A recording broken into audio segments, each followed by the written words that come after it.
उबाठा गटाची लंका लावणाऱ्यांपैकी सगळ्यात अग्रणी असलेल्यांपैकी आणि सध्या शूर्पणखेची भूमिका अत्यंत चांगल्या पद्धतीनं निभावत असलेल्या सुषमा अंधारेंनी सन्माननीय एकनाथ शिंदे साहेबांच्यावर एक हास्यास्पद आरोप केलेला आहे।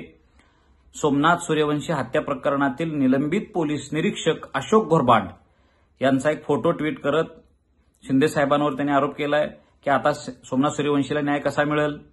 दुसरा एक त्यांनी जातीवाद घुसवण्यासाठी एक वाक्य वापरलंय की न्याय मिळवण्यासाठी धर्म, जात, त्यांचं राजकीय अस्तित्व याचंही महत्व असते आणि म्हणून असं त्यांचं महत्व नसल्यामुळे शिंदे साहेब अन्याय करतायत की काय असं त्यांना दाखवायचं होतं। पण सुषमा अंधारेजी ज्या पद्धतीनं शूर्पणखेनं नाक कापून घेतलेलं होतं, तुम्ही तर स्वतःच्या हाताने नाक कापून घेतलाय। त्या फोटो ट्विट करत असताना सोबत व्हिडिओ सुद्धा दाखवलाय ज्यातून महाराष्ट्राला स्पष्ट दिसतंय की गर्दीमध्ये कुणीतरी येऊन फोटो काढलेला असेल।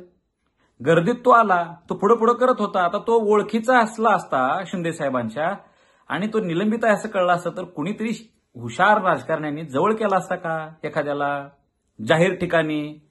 आणि सुषमा अंधारेजी तुम्ही दलितांच्या विरोधात, दलितांच्या मनात शिंदे साहेबांच्या विषयी काहीतरी बुद्धिभेद करायचा प्रयत्न करताय। पण दलित समाज बांधव सुद्धा, आमचा आंबेडकरी समाज सुद्धा अत्यंत हुशार आहे। त्यांना हे तुमचं चीप राजकारण लगेच लक्षात आलेलं आहे आणि म्हणून तुम्ही खोटे आरोप करण्यापेक्षा सोमनाथ सूर्यवंशींच्यासाठी उद्धव ठाकरेंनी काय काय केले हे सांगा। शिंदे साहेबांनी आतापर्यंत दलित समाज बांधव, मराठा समाज बांधव, ओबीसी समाज बांधव ज्या लोकांवर अन्याय झालाय त्या अन्यायाच्या विरुद्ध भूमिका घेतलेली आहे।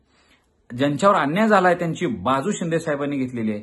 सोमनाथ सूर्यवंशी प्रकरणात सुद्धा सन्माननीय शिंदे साहेबांनी अत्यंत ठासून आणि ठाम भूमिका घेतलेली आहे। कुणालाही सोडणार नाही अशी भूमिका असताना तुम्ही असे हास्यास्पद आरोप करताय हे महाराष्ट्राला दिसलेलं आहे आणि म्हणून उबाटा गटाची लंका पूर्णपणे समुद्रात बुडवण्याच्या आधी उबाटाने सुद्धा सावध झालं पाहिजे। ह्या अशा वाचाळवीरांवर नियंत्रण उबाटा जेवढ्या लवकर मिळवतील तेवढे त्यांची लंका बुडण्यापासून वाचणार आहे।